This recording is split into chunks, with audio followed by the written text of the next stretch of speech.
Welcome back, everyone. Hope you had a great week. I hope that you're talking with your spouse, discussing some of the things you're learning on Marriage IQ, and just making that marriage so much more scintillating. We're just so glad to have you back again.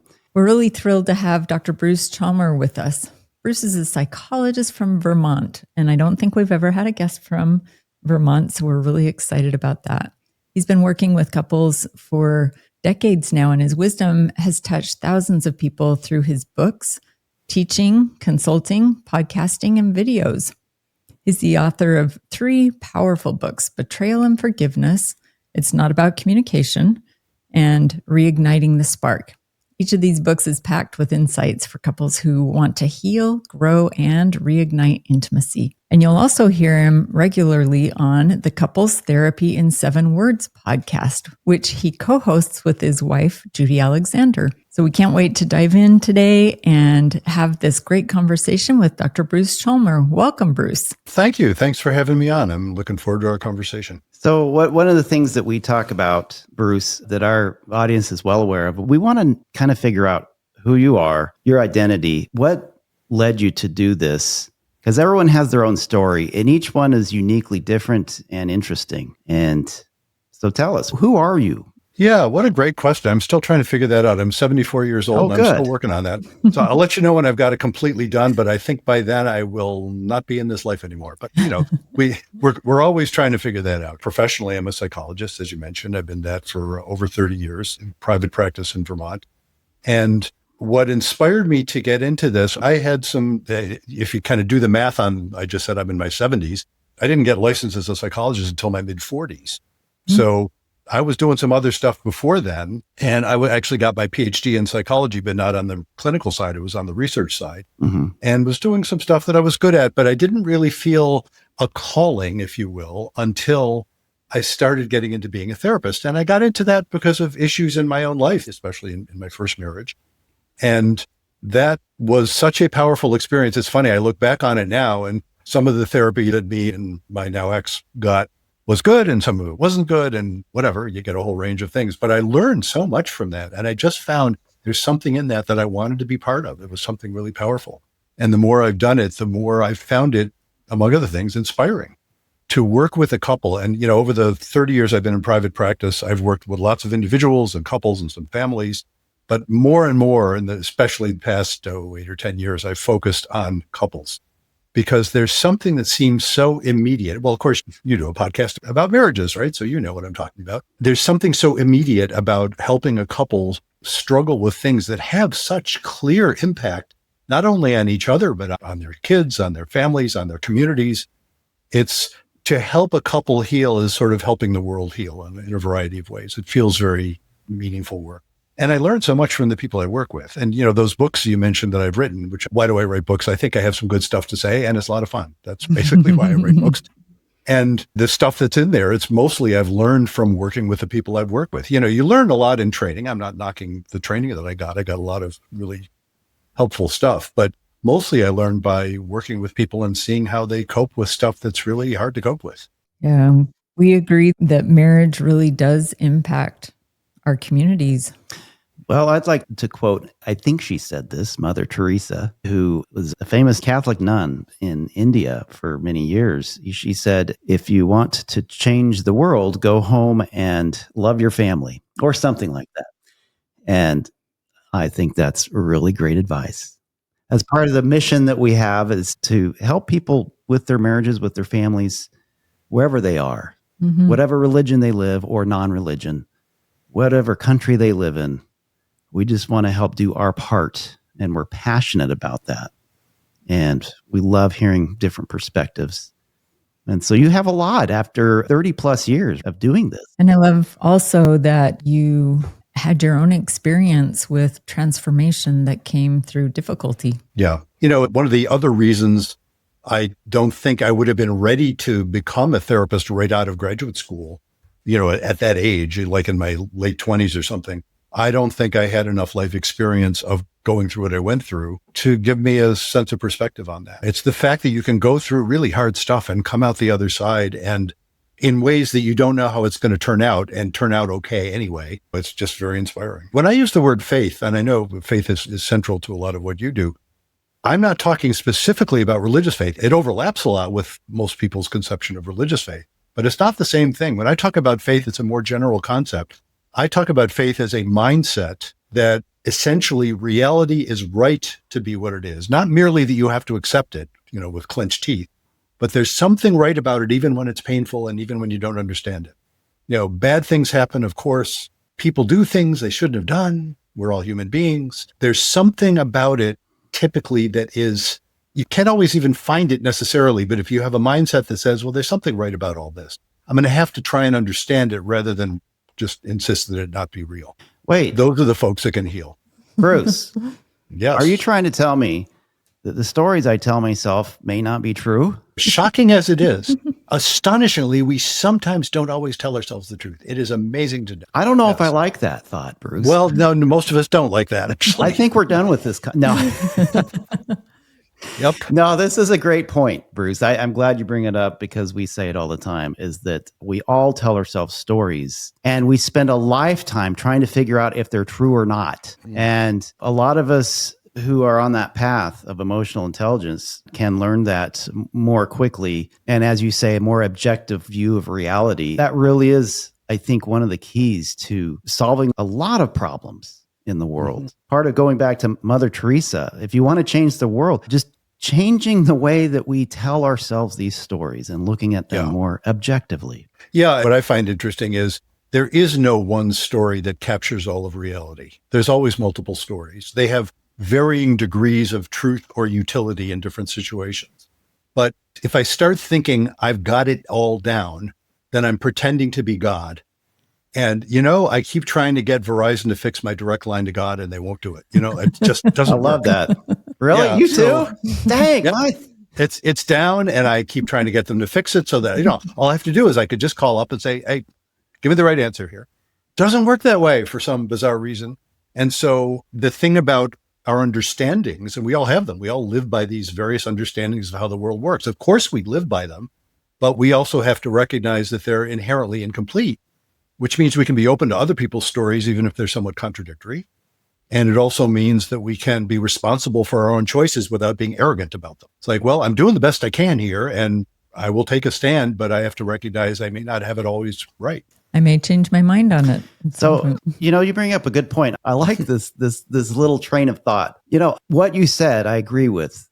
And to the point where I've made it one of my life purposes is to practice radical non-judgment. And so what that means to me is that I don't care who you are or what you have done. I have to force myself, even if it's so hard, to try at least to look at things from your perspective, just for a little bit. And I can rule it out, say, okay, that's not true because of this, this, and this, but at least I'm looking at that perspective from a adversarial point of view. And a lot of times I'm able to very quickly come back to that point of understanding from that person's point of view, at least, even if I don't agree with it.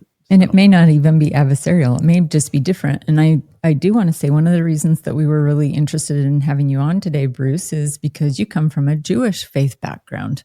And that's not something that has been part of the identity of any of the other guests that we've had. And I think that really helps expand our perspectives of life and our perspective of marriages. I know I had some Jewish participants in my doc program research, and it added so much to the whole thing to just be able to look at things from different perspectives. So feel free to interweave any of that as we go if you'd like. Oh, sure. Yeah, I think it was last week or the week before I was interviewed on a podcast, and the person who was interviewing me said he didn't think he had ever had much of a conversation with a Jewish person at all. He just had never had that experience. And I think, well, that's interesting.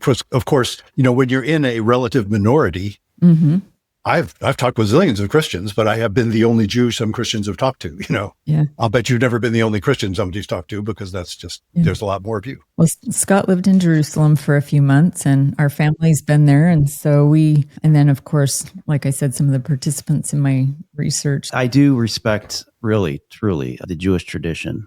The rituals, the meaning, the symbolism, that's very deep and it's very meaningful. So I have to respect that. Mm-hmm. Yeah. And this is true, of course, across the spectrum of pretty much everybody's faith tradition. There's the saying among Jews, 2 Jews, 3 opinions. It's not like we all are going to give you the same opinion any more than Christians are going to give the same opinion of things. But yes, indeed, I talk about identity. That's been something that's been a big part of my life since I was born. So, yep. So Bruce, you talk about this paradox that you're writing on, the passion paradox. Mm-hmm. Can you explain that a little bit, what that means? Yes, I'm happy to. Yeah, that's the book I'm working on now, actually. That's the title of the book. I haven't, the subtitle I'm still working on, but it's going to be something like, When You Feel Miles Apart and Still Love Each Other. I think that's the subtitle. So that's kind of who it's aimed at. Yeah, the passion paradox, the paradox part, and anybody who's worked with me long enough knows I'm a sucker for a good paradox. I get into paradoxes. Guy too. You and me both. He's keeping lists of them. I'm going to write a book one day on paradoxes. Our brains work that way. So there's something sort of interesting about it. The particular paradox I'm talking about is there are these 2 sets of needs. And there's many ways of describing, like, what do you need to be in a couple relationship that you want to stay in? What needs are you trying to fulfill? A lot of ways of looking at it. But my favorite way is to say, well, there are these 2 sets of needs. And the reason I talk about 2 sets of needs, and here's where the paradox comes in, they're both needs. They're both really important. I'm not using the word needs loosely. I mean it like, if they're not sufficiently fulfilled, something is not working. It gets sick. It's like food and water. You don't get enough of that, you die. Well, that's what happens to a relationship when these needs aren't fulfilled. The reason I talk about 2 sets is that skills you need for one are in conflict with the skills you need for the other. Mm. And yet they're both needs. They're both important. So what do I call the 2 sets? I call them stability and intimacy. There are other people who use somewhat different terminology, but that's what I'm talking about. The skills you need for stability, it's really all about keeping the anxiety level low, to keep things stable. The word stability, I'm using it in its usual way. It means things aren't shaky. I do note that nobody makes a first appointment with me, a couples therapist, just to tell me how stable everything is. What do they need a couples therapist for if everything is stable? Typically, that's not the case. But usually the folks who are making that appointment with me, most of them are pretty good at the stability stuff. The skills of stability are character traits, and I call them the boring trifecta. The boring trifecta are being responsible, being reliable, and being accountable. Mm. Those are all good things, by the way. I'm not knocking them by calling them boring, but they're boring. In other words, if somebody wrote a novel where all the characters were perfectly responsible, perfectly reliable, and perfectly accountable, there would be no novel. It's like there's no song, Call Me Responsible. Am I dating myself by that reference? Wait, is that Frank Sinatra? Yep, I think not exactly that. I think it was a little bit of a variation on that. Yeah, it just wouldn't be interesting. Call Me Responsible. No, Call Me Irresponsible is an interesting song. I'd like to think I'm those things too. Don't forget the word practical too, right? Well, practical as well, of course. And that can follow from that. But those are the skills of stability. Intimacy, I better define my term, intimacy, because sometimes people mean sex, right? I don't just mean sex. I mean, much more broadly, intimacy is when you are present and honest with yourself and each other. No couple is intimate 24/7 because I'm not even present with myself 24/7. You go down a social media rat hole or something, it's like, okay, where was I? But couples need sufficient intimacy in that sense to feel alive. That's what makes you feel alive. The skills of intimacy aren't boring at all. They're terrifying. The skills of intimacy are to tolerate anxiety without freaking out. And people will sometimes look at me funny when I say that. It says, wait a minute, I thought you're saying intimacy. Isn't that supposed to feel good? Well, sure, when it does, sharing a lovely moment with someone or having great sex or whatever it might be, those feel lovely, right? That's not about anxiety. But what about if you want to raise a complaint? What about if you want to say something to your partner, you're not sure how they're going to take it? In the sexual domain, what if you want to propose something, to try something, and you're worried your partner's going to freak out at the very concept? Or what kind of a person are you that you would even be interested in that? Whatever that might be. Or even, again, in the non-sexual domain, what if you want to say, gee, I think I want to start a business, and you're worried your partner's going to make fun of you or put you down or whatever? especially if a couple's had a history of those conversations kind of going off the rails, they will tend to avoid that. Which is to say they'll suppress intimacy. And over time, that is not tolerable to a couple. And my favorite metaphor is if you have a plant that gets planted in fertile soil, a seed that gets planted in fertile soil and it germinates and sprouts, and someone comes along and paves a sidewalk over it for stability, of course. And what's that plant going to do? Well, it's not just going to sit there. It's going to try and crack the sidewalk because it can't tolerate that lack of intimacy. Intimacy is the energy for growth. And so it'll try and crack the sidewalk. When a couple is cracking the sidewalk, what does that look like? Well, often, not always, but often it looks like an affair. Someone becomes vulnerable to an affair. Or it looks like they can't talk about anything without getting into an argument. Anything more deep than pass the salt gets into an argument. Even that could cause an argument. Or somebody gets very depressed, or both. Or somebody just out of the blue says, I can't stand it anymore, I'm leaving. All of those are often symptoms of intimacy issues. Bruce, it makes me think here. This is why we have so many atheists. Because why would a loving God create two people so polar opposite from each other and then make them try to fit together over a lifetime? That's like a cruel, unusual punishment. I've heard an anthropological answer to that. It's not exactly from a religious domain, but you can actually fit it easily into a religious context as well. An anthropological answer to that is, why would we have evolved this? Well, we evolved these conflicts. Marriage in particular is just setting you up for some degree of conflict. It's going to happen because the person you are, sexual reproduction is only good for the species if there is diversity. It only works for the fact that we have so many species that reproduce sexually. They do a much better job adapting to their environments because they have diversity in the genetic pool. So that means you're with someone, and the way I like to put it is, the one thing we know for sure is that whoever you're with is going to be annoying. God knows I'm annoying, and so the chief. Well, that's not fair, Bruce. Yeah, well, why would a loving God do that? Well, because the skills you have to develop in dealing with that annoying person are absolutely crucial to the survival of the species. Our human development, our ability to grow and think critically and logically, same thing. Only when we're bumping up against things that are different than us. And I look at it this way too. I agree with everything you said, by the way. It's like that fire and ice, right? The yin and the yang. I love that. The symbolism of the yin and the yang, perfectly opposite to one another, a perfect complement. And to me, it's so beautiful to think of opposites in that way, symbolically. And it brings a lot of meaning to me when I think about bringing together these seemingly impossible two sides and working it out.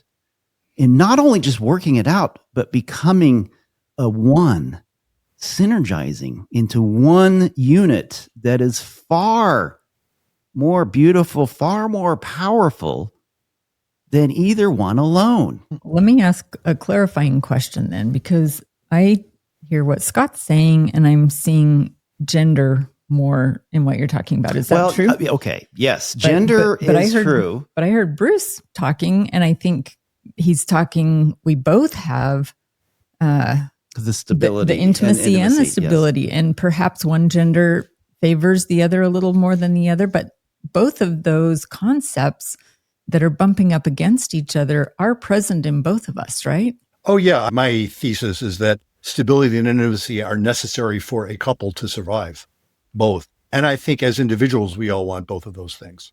And I think men and women, I don't know about equally, each in our own way, right? We crave those. And of course, people vary to the extent that they can tolerate intimacy or not, actually. Right. But I think we all need both. If you take it on a population level, over 50% of men versus over 50% of women, you will find some general behavioral trends that go along with that. So men tend to be a little bit more risk-taking. Women tend to want to be a little bit safer, more secure. That is not stereotyping. That is just simply restating evidence from the literature. Sure. If I may add, I mean, overwhelmingly, there are lots of characteristic differences between men and women, lots of overlap and lots of variation within each, but sure, lots of characteristic differences. It's interesting how, when even talking about things like risk taking, depends on the domain, because women are more apt to take emotional risks and men are more apt to take physical risks. Good point. Very good point. Yeah. Kind of vice versa. One of the things I've talked about, actually, it's going to be a chapter in this book. I had it as a video that I put out a number of years ago. It's aimed at women, how to get your reluctant guy to try couples therapy, because men are overwhelmingly less interested in doing couples therapy than women are. Again, speaking very broadly, of course, women as a group can talk rings around men when it comes to emotions. And it's interesting and curious as to either your reactions to this.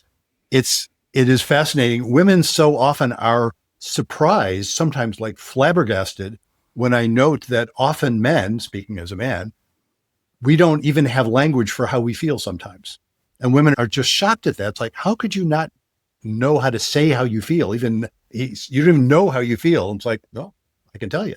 We're good at that, or we're bad at that, however you want to put it. Yeah, we give out a lot of those feeling wheels to help them identify, okay, which word on this feeling wheel most closely aligns with what you're feeling right now. Yeah, there's physiological differences. I remember reading this decades ago. I think it's true. The women have 25% more connections in the corpus callosum than men. That's the main bundle of fibers that connects the two hemispheres. So there's more information flowing between the two hemispheres for women than for men, if you accept that hypothesis. And I think that's probably related to the reason, or to the phenomenon, that men often can't name their emotions the way women just immediately can do. And so that makes for some really interesting differences, shall we say, along the way. See, honey, now I have an excuse. Well, as I so often point out, when it's us men trying to explain to the women in our lives, well, don't blame us because we're kind of dodos when it comes to this stuff, that doesn't absolve us of the responsibility for trying to develop some skill. Yes, no. It doesn't work well as an excuse. And I'll also say women that I've worked with, a lot of them also have difficulty narrowing down those feelings that they're feeling, being able to verbalize those feelings. So they may, to a broader extent, understand, but less so to a more narrow, more specific kind of, it's a skill. Just like what you said, it's a skill that needs to be learned in order to communicate on an emotionally intelligent level. So speaking of skill, Bruce, back to that paradox. So you talk about the stability versus intimacy, which I love that visual. And so how do you start kind of leading these people down toward resolution there? Yeah. Well, my first sessions with couples tend to be quite structured. After that, it's really more like improv theater. It's really very free form. But at the first session, I actually talk about that specific thing. Lots of people, I keep doing it because people keep responding with, oh, I hadn't thought of it that way. And then that tends to calm them down right from the get-go. And the more that you can recognize, oh, some of this we can be curious about rather than panicked about, the more they can get there, the more then they are able to recognize possibilities they hadn't considered. And they start to understand themselves and each other a lot better. There's a moment, I'm not sure what your language code is here, so I'll be careful, but there's a moment I like to point to in couples work. I'm dramatizing it, but calling it a moment because it's really many moments. But it's what shall I call it? The oh shoot moment. I don't know if I can be more graphic than that. I'll call it the oh shoot moment in deference to your listeners. I was interviewed on TV when my book came out and I had to be careful of what I called it. That's a safe one, all right? That's a safe one. We'll go with it. But you can imagine what I'm thinking. Oh, yeah. So the oh shoot moment, it's not the oh shoot you say when you hit your thumb with a hammer. That's different. This is one like, oh, this is what's going on. It's that moment of dawning understanding. Thank you. Yes. The angels are suddenly active. Yeah. Yeah. It's that. Except that it's not an aha moment because you haven't solved the problem yet. So what I call the oh shoot moment is that moment where you say, oh, I didn't realize that's what you're thinking. Oh, that gives me a whole different view of what you're thinking. Now I see why you've been so nasty in responding to me. I don't like that, but at least I can understand it. I still have my point of view too, which is quite different. I'm not sure they're compatible. We better work this out. So that you haven't solved it yet, but you stop squabbling at that. It's this moment of understanding. That's where growth will happen. It's a moment of intimacy, really. I talk about tolerating anxiety as the chief skill of intimacy. It's a moment of intimacy that can often be really scary because it's like, oh, risky. Wow, risky. It is very risky. Yeah. And, sometimes what happens when you have moments like that is people realize, oh, no, okay, there's nothing wrong with us here, but this isn't going to work, is it? Classic deal breakers. You'd be amazed how many couples I'll meet, like a couple in their, let's say in their 20s or maybe early 30s, and they've been together for 5 years and they haven't talked about whether or not they want to have kids. It's astonishing how often that happens. Or maybe they hinted at it, but they never really, whichever one was the one who didn't, the other one was thinking, oh, they'll come around, after a while they'll come around. And sometimes they do, but that's a classic deal breaker. And that's one of those moments they'll realize, oh, we've been fighting about everything else and realizing we're really terrified that this isn't going to work. And sometimes they find out, oh, it's not. You want such different things in your life, it's just not going to work. But sometimes the happier times are when those moments lead people to say, oh, and they can relax. They can just say, oh, I don't have to fight with you about this. Let's figure this out. Maybe we're not as far apart as we thought, or maybe I don't have to insist on this as much as I thought I did. That's what therapy can do for you if it's going well. Yeah, I was just thinking, Heidi and I just had a week of non-emotional intimacy.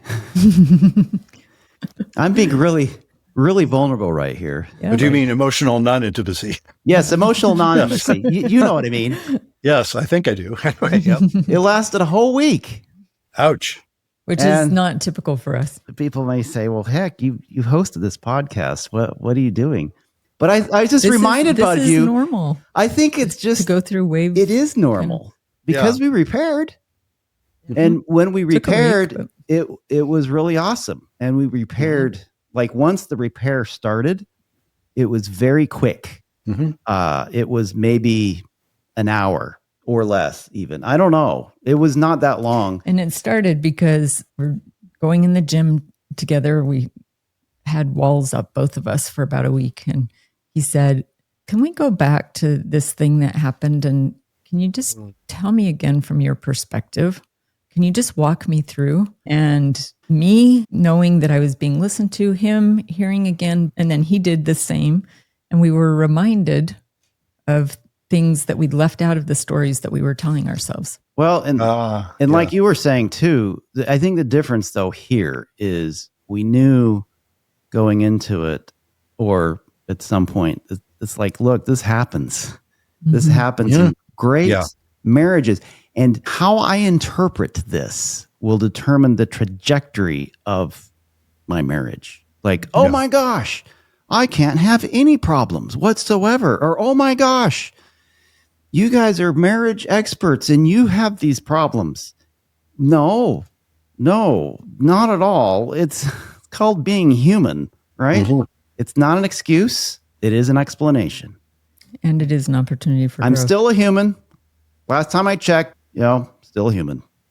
So, but we repaired quickly because of the tools we had. And I think what you're saying too, at least acknowledge like this is going to happen in any marriage. Heidi, you were saying it's a growth opportunity. Mm-hmm. That phenomenon that you bump into stuff like this, and I will confidently predict for you, if I may, the next time something like that happens, it won't take a week, perhaps. You learn from something like that, we don't have to panic about this panic. You don't have to meta panic, Well, it just doesn't usually take that long, but this was unusual. Of things at play. It's usually not a week, but I mean, it sucked. I'll tell you right now, it sucked for a whole week. Mm-hmm. I felt depressed. Mm-hmm. I was depressed. Life freaking sucked. But now it doesn't. So it's usually very scintillating, like the vast majority of the time. But I love that we can use those experiences to spring forward. Yeah. And I think that really works into what you're saying intimacy is, right? Taking the risk. Yeah. And it's scary to initiate a conversation about, let me see if I can really understand what you're saying. Because you don't know what's on the other end of that. You just don't know. But of course, you hope that it will result in, as you're feeling, and feeling a lot better. Something positive. And it often does. And, but it is a risk. All right, everyone, that ends part 1 with our very fascinating interview with Dr. Bruce Chalmer, a Jewish psychologist who lives in Vermont and has his own podcast and book. Very insightful. Yeah, this has been a great interview. Make sure and check out the end part 2 of our great interview with Dr. Chalmer that comes out on this Friday. And we look forward to seeing you then. In the meantime, remember that the intelligent spouse knows that to change from a stinky to a scintillating marriage first requires a change in themselves. And we'll see you next week on another exciting episode of Marriage IQ.